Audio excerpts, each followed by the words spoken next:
Hello students. आज का हमारा टॉपिक है सेल टू सेल कम्युनिकेशन। हम लगातार पढ़ते आ रहे हैं सूट एपिकल मेरिस्टेम ऑर्गेनाइजेशन। आपने देखा कि किस तरह से सेल लगातार डिवीज़न करती रहती है और डिफरेंट डिफरेंट फॉर्म में डिफरेंशिएट हो जाती है।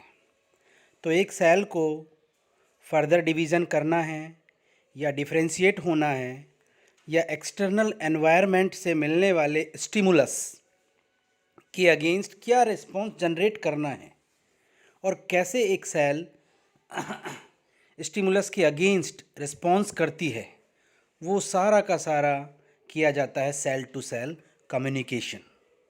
और जितने भी मल्टी सेलुलर ऑर्गेनिजम्स होते हैं उनमें स्टिमुलस को ट्रांसमिट करना बहुत ज़रूरी होता है, यानी एक सेल से दूसरी सेल में कम्युनिकेशन करना रिस्पॉन्स डेवलप करने के लिए, उसे हम कहते हैं सेल टू सेल कम्युनिकेशन। तो देखिएगा क्या है cell to cell communication. Cell need to be able to communicate to other cell and respond to environment changes. जैसा मैंने अभी आपको बताया कि एक सेल को एनवायरनमेंट के अगेंस्ट, जैसे ड्रॉट है या फ्रॉस्ट है, वो स्टिमुलस अगर एक सेल को मिलता है तो वो सेल दूसरी को भी कम्युनिकेट करती है और वो उसके अगेंस्ट रेस्पॉन्ड प्रोवाइड करते हैं। और मल्टी सेलुलर ऑर्गेनिजम्स के लिए तो cell to cell communication is very important, क्योंकि एक को अगर स्टिमुलस मिला है तो बाकी सारी सेल्स को भी रेस्पॉन्ड करना है। अब हो सकता है आउटर सरफेस की जो सेल्स हैं उन्हें तो स्टिमुलस मिल गया तो वो इमीडिएट अंदर वाली सेल्स में स्टिमुलस को कम्युनिकेट करेगी और रेस्पॉन्स डेवलप करवाएगी। External signals are converted into response. तो कम्युनिकेशन का मतलब है कि जैसे ही एक्सटर्नल स्टिमुलस आएगा तो सेल है जो रिस्पॉन्स जनरेट करेगी। Is it clear? तो ये तो है सेल टू सेल कम्युनिकेशन का एक मीनिंग। अब आप देखें यहाँ पर हर सेल ऐसे ही नहीं कि अपने आप ही रेस्पॉन्ड कर देती है, एक पूरे प्रोग्राम से रेस्पॉन्ड करती है। एक सिस्टम होता है जिससे वो रेस्पॉन्ड करती है। तो हम बात करेंगे each cell is programmed to response to specific combination of extra cellular signal molecules. बाहर से आने वाले जो भी सिग्नल्स हैं उनके अगेंस्ट सेल एक प्रोग्राम से रिस्पॉन्स जनरेट करेगी। आप देखें यहाँ एक ये सेल आपको दिखाई दे रही है, यहाँ पर आप देख रहे हैं ABC 3 सिग्नल हैं जो इसको सर्वाइवल बना रहे हैं। यानी कि ये 3 सिग्नल्स जब इस पे आते हैं तो ये सेल सर्वाइव करती रहती है अपने नेचुरल वे में। और अगर जैसे ही इसमें नेचुरल वे में ये सर्वाइव कर रही थी और अगर ग्रोथ और डिवीज़न का सिग्नल और अगर इसको मिलेगा तो ये सेल पहले ग्रो कर जाएगी, बड़ी हो जाएगी साइज़ में, ग्रोथ फेज़ में जा कर के, और फिर डिवीज़न करेगी और 1 से 2 सेल बना देगी। और अगर डिफरेंशिएशन वाले सिग्नल्स इसको मिलने लगेंगे तो ये सेल आगे डिवीज़न करना रोक देगी और डिफरेंशिएट हो जाएगी। यानी कि ये सेल है जो डिफरेंशिएट हो गई है और एक पर्टिकुलर ऑर्गन के अंदर आ गई है।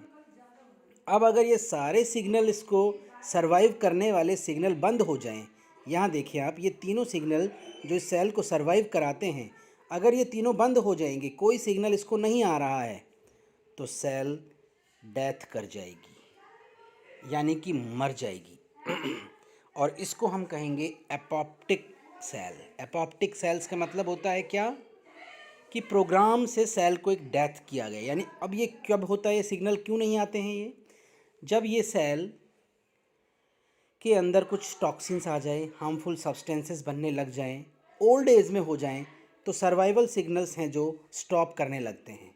और जैसे ही सर्वाइवल सिग्नल बंद हो जाएंगे तो ये सेल डेथ कर जाएगी, मर जाएगी। इसको हम बोलेंगे एपोप्टोसिस, यानी कि cells deprived of appropriate survival signals will undergo apoptosis. Cell के अंदर जब एप्रोप्रिएट सर्वाइवल सिग्नल्स नहीं आएंगे तो ये सेल है जो सर्वाइव नहीं कर पाएगी और कमिट टू सुसाइड करेगी, यानी कि इसकी डेथ हो जाएगी। Is it clear? तो ये एक सिस्टम है एक सेल का, किस तरह से ये सिग्नल के अगेंस्ट काम करती है। Is it clear? यहाँ आप देखिएगा, अब देखिएगा सारी की सारी सेल्स हैं जो, ऐसा नहीं है कि एक स्टिमुलस मिला तो सारी सेल सेम रिस्पॉन्ड करती है। उस स्टिमुलस के अगेंस्ट डिफरेंट डिफरेंट रेस्पॉन्स या रिएक्शन टारगेट सेल है जो जनरेट कर सकती है। क्या क्या होगा देखिएगा। जैसे मैं आपसे बात करूं, एसिटाइल कोलिन एक केमिकल सिग्नल है। ये chemical signal acetyl choline heart की मसल सेल्स हैं, जो आप जानते हैं हार्ट की मसल सेल्स हैं जो इनवॉलेंट्री फंक्शन करती है और कंटिन्यू काम करती रहती है।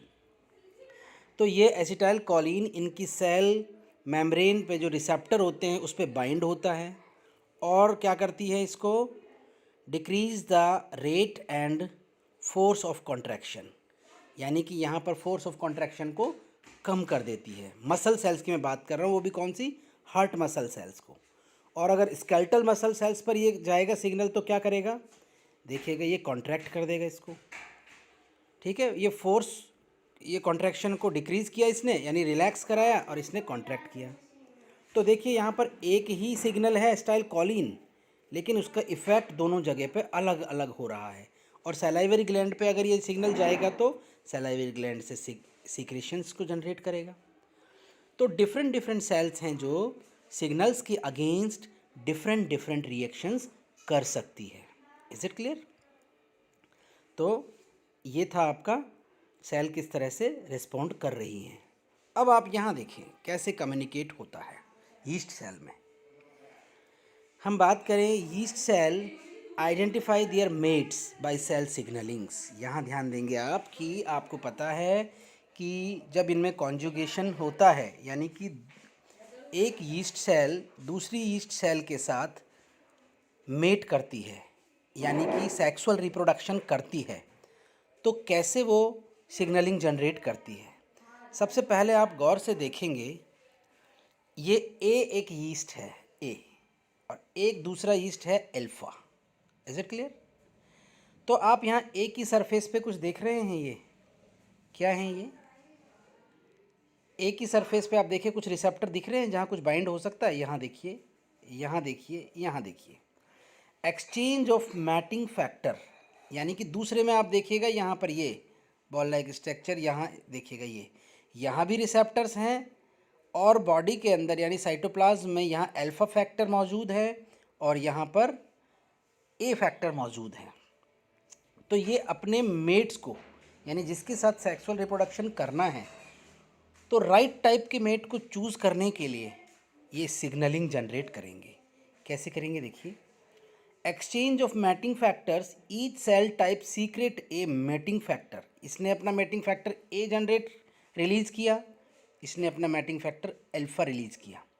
दोनों पर रिसेप्टर हैं, इस पर इसको कैच करने वाले रिसेप्टर हैं, ये देखिए यहाँ पर, और इसको कैच करने वाले इस पर रिसेप्टर हैं।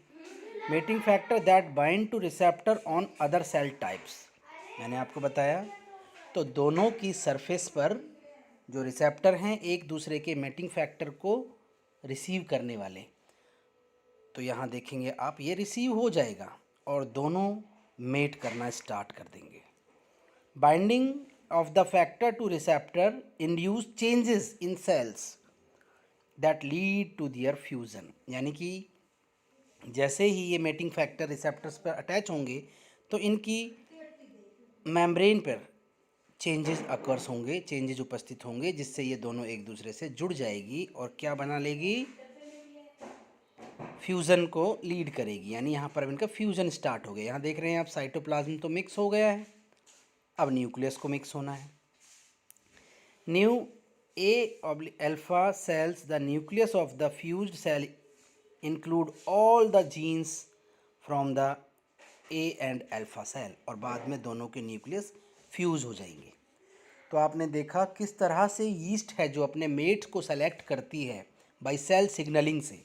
यानी सेल के अंदर ये सिग्नल्स हैं, ये सिग्नल्स रिलीज होते हैं और दूसरी सेल के रिसेप्टर पे बाइंड होते हैं, यानी कम्युनिकेशन हो रहा है एक सेल का दूसरी सेल पे बाय द सेल सिग्नलिंग्स, जो यीस्ट के अंदर क्या कर रही है, राइट टाइप के मेट्स को सेलेक्ट करके सेक्सुअल रिप्रोडक्शन को कंप्लीट कर रहा है। Is it clear? अब सिग्नल ट्रांसडक्शन पाथवे, किस तरह से सिग्नल ट्रांसड्यूस होता है, कैसे सिग्नल ट्रांसफ़र होते हैं।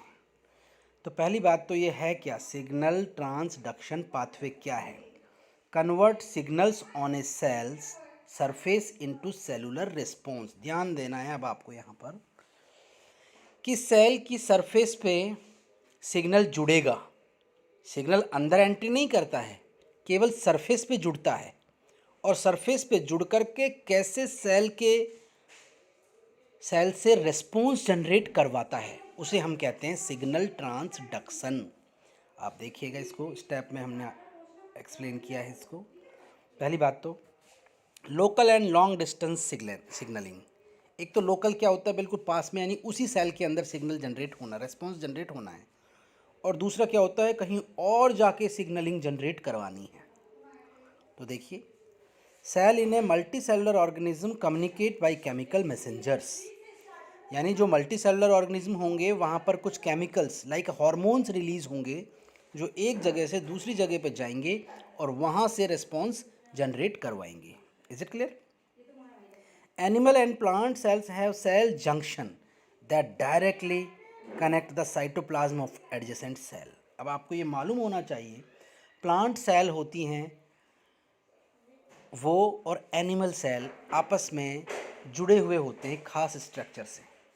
प्लांट सेल आप जानते हैं कि प्लाज्मोडेस्मेटल कनेक्शन से एक सेल दूसरी सेल से जुड़ी हुई होती है। प्लाज्मोडेस्मेटल कनेक्शन आप जानते हैं, थ्रेड लाइक स्ट्रक्चर्स होती है जो दो एडजेसेंट सेल को कम्युनिकेट कराती है।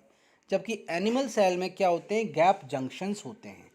उन गैप जंक्शन से सिग्नल है जो ट्रांसमिट होते हैं one cell to another cell. Is it clear? In local signalling animal cell में कम्युनिकेटेड बाय डायरेक्ट कॉन्टैक्ट। देखिएगा, लोकल यानी एक ही सेल है, उसमें तो उसकी सरफेस पे सिग्नल बाइंड होगा और वो रेस्पॉन्स जनरेट करवाएगी।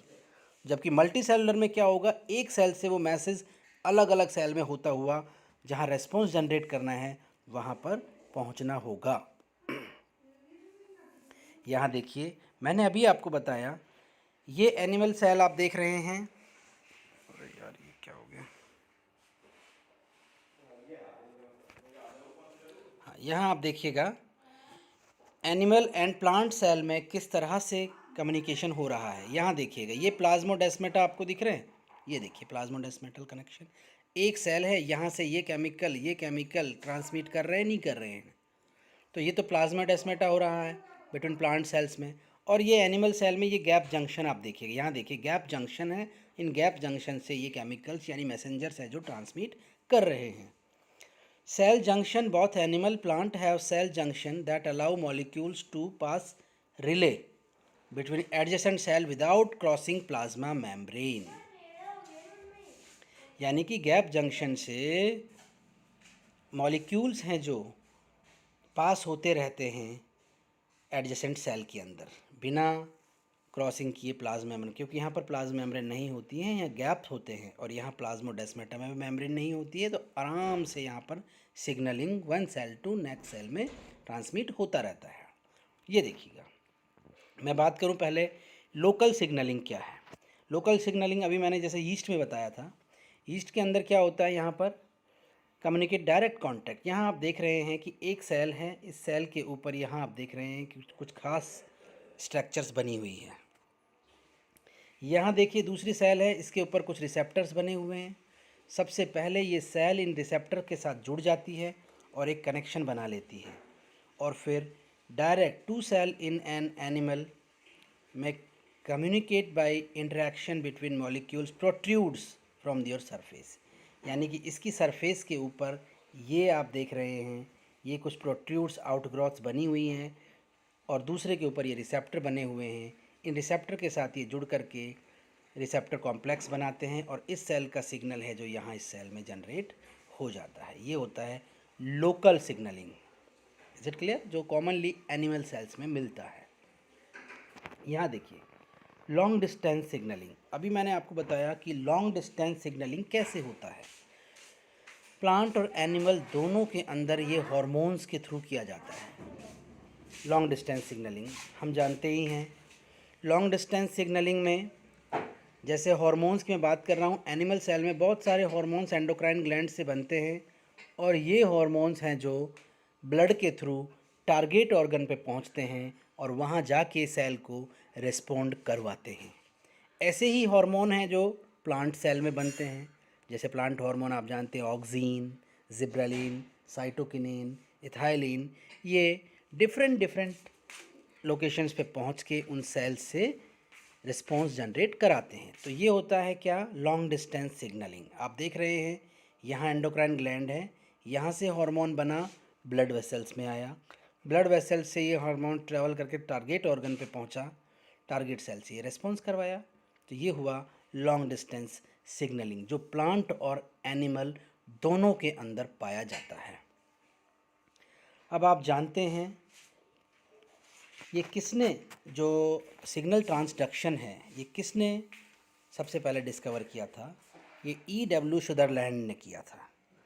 एनिमल के अंदर किया था, लेकिन सेम चीज़ ही प्लांट के अंदर भी होती है।